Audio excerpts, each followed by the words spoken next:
And I'd like to welcome my friend Antonio Gracias to the stage.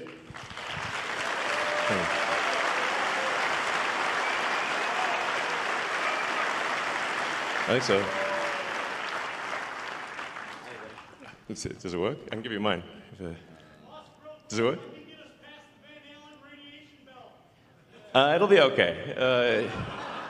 I mean, Buzz Aldrin's still alive, and he went past the belts. It'll work. Is this working? Yeah, it's on now, yeah. There you go. So, Antonio, can you tell us what you... Antonio is helping out with the Social Security. So just trying to review Social Security, where you may have heard that we found 20 million dead people marked as alive in the Social Security database. This is so crazy. And then you'll notice there's a strange trend here where how many Social Security numbers were issued. Do you want to? Yeah. So let me tell you what happened here. We started at the top of the system. You want to talk about a lot of it? We started at the top of the system, mapping the whole system of Social Security to understand where all the fraud was. And there's a lot of great people there that showed us really a lot of waste. And so that came up with a big list of stuff that we're working on. You've heard some of that already. But this is what jumped out at us. When we saw these numbers, we were like, what is this? In 21, you see 270,000 people. Goes all the way to 2.1 million in 24. These are non-citizens that are getting Social Security numbers. Yeah, this is a mind-blowing chart. Yeah, just this literally blew us away. Like, we went there to find fraud, and we found this by accident. And this isn't political, by the way. My parents are immigrants. Yeah, this country's been great to us. My brother and sister all born in Spain. I'm pro-legal immigration. This is not political. This is not political. This is about America and the future of America.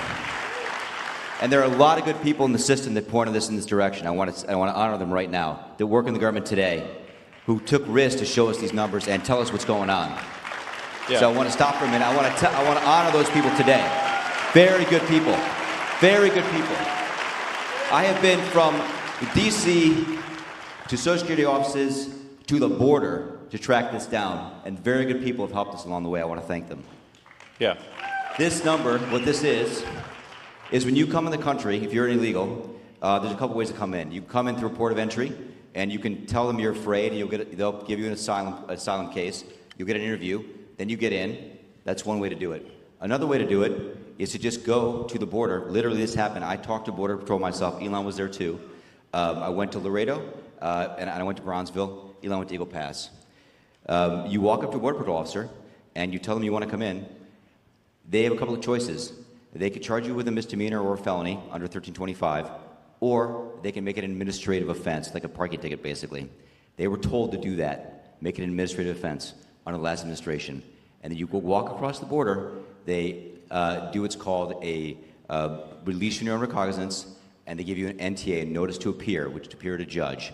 The wait times on judges are like average 6 years. Look at Grok, you'll see it on immigration judges. There's only 700 of them. This is 5.5 million people, okay? So what happens then? Once you're in the country and you got asylum through one of these pathways, and we map the whole thing out, you can apply for a work document. You file a 765, it's the work form. You get this form called the 766, that's the authorization, and then Social Security Administration automatically sends you in the mail your Social Security number. No interview, no ID. This is worth just reiterating. It's not people sometimes think that under the Biden administration that he was simply asleep at the switch. He wasn't asleep. No. They weren't asleep at the switch.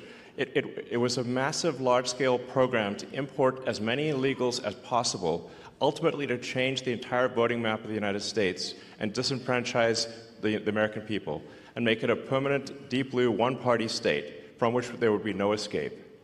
Look, if I hadn't seen this myself, I'm not sure I'd have believed it. I went through it myself and mapped it, and Elon is right. This is true. The defaults in the system from Social Security to all of the benefit programs have been set to max inclusion, max pay for these people, and minimum collection. That's what's happening. We found 1.3 million of them already on Medicaid, as an example. We've gone through, on every benefit program we went through, we found groups from this particular group of people, this 5.5 million people, in those benefit programs. And then what was really, really disturbing us was why. We're asking ourselves why. Right. And so we actually just took a sample and looked at voter registration records. And we found people here registered to vote. In this population, yes. And who did vote? And we found some by sampling that actually did vote. And we have referred them to prosecution at the Homeland Security Investigation Service. Yeah. Already. That is already happening.